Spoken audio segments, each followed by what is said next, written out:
মাছ। ইলিশ মাছের নাম শুনলেই প্রত্যেকেরই জিভে জল চলে আসে। তাই আজ আমি ইলিশ মাছ দিয়ে তৈরি করছি তেলে ভাপানো ইলিশ, যা তৈরি করতে খুব কম সময়ই লাগে। তা প্রথমে আমি নিয়ে নিচ্ছি কয়েক টুকরো ইলিশ, সেগুলোকে লবণ হলুদ দিয়ে মাখিয়ে নিলাম। এরপরে কড়াইতে তেল দিলাম, দিয়ে একে একে মাছগুলো সব তেলের মধ্যে দিয়ে দিলাম। দিয়ে তার মধ্যে লঙ্কা, একটু জল দিয়ে, পরিমাণ মতো আপনারা একটু বেশি জলও দিতে পারেন, দিয়ে ওটাকে একটা ঢাকা দিয়ে ঢাকা দিয়ে দিতে হবে। তারপর কিছু সময় ওটাকে রাখতে হবে। রেখে এবার ঢাকাটাকে উঠিয়ে এবার দেখতে হবে যে তেল তেল আর জল, তেলের থেকে জলটা শুকিয়েছে কি না। যদি জলটা রয়ে যায় তাহলে আবার একটু ঢাকা দিয়ে দিতে হবে।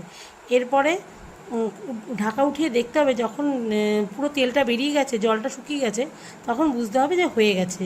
এবারে কড়াই থেকে তখন একটা পাত্রে ঢেলে নেবেন এবং তৈরি হয়ে যাবে তেলে ভাপানো ইলিশ। এরপর এক থালা গরম ভাত, আর তাতে এক টুকরো ইলিশ আর একটা কাঁচা লঙ্কা দিয়ে ভাত মেখে মুখে দিলেই অসাধারণ